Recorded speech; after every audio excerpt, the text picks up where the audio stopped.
Confiança é bom, né? Quase todo mundo se considera uma pessoa confiante. Mas e se essa confiança toda for, na verdade, uma armadilha? Vamos dar uma olhada no excesso de confiança.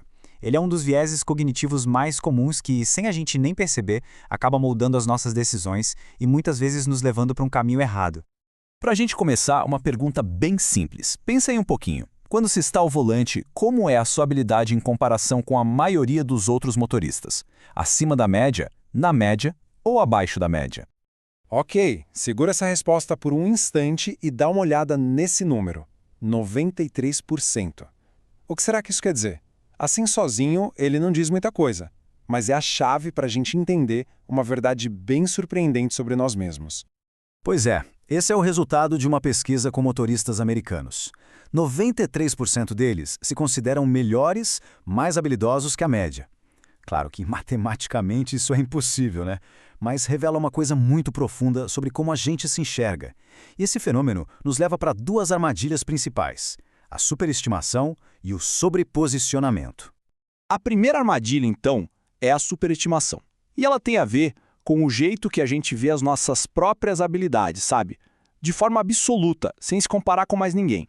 Basicamente, superestimação é o buraco que existe entre o quão bem a gente acha que foi em alguma coisa e o nosso desempenho de verdade. É essa tendência de se ver de um jeito mais positivo do que a realidade mostra, inflando um pouco as nossas próprias capacidades e talentos.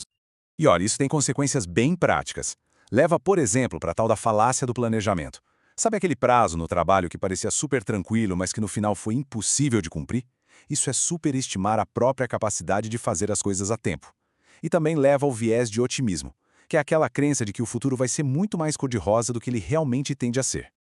E o mais interessante aqui é ver como essa ideia é universal. Em hindi, por exemplo, tem a expressão Khayali Pulaf, que descreve um prato delicioso que só existe na imaginação. Em Bengali, Akash Kusum significa uma flor no céu. Ou seja, as duas culturas têm um jeito de falar sobre essa nossa tendência de construir futuros otimistas demais na nossa cabeça.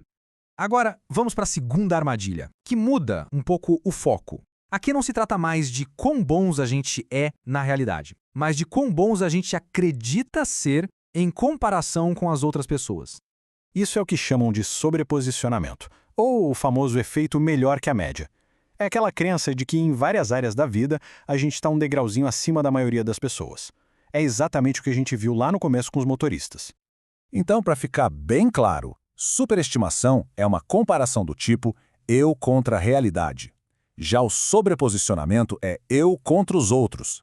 Uma coisa é sobre a habilidade em si, a outra é sobre a nossa posição em relação ao grupo.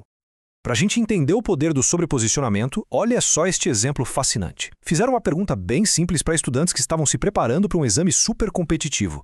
Como você avalia a sua capacidade de se dar bem com os outros? E as respostas, nossa, elas foram inacreditáveis.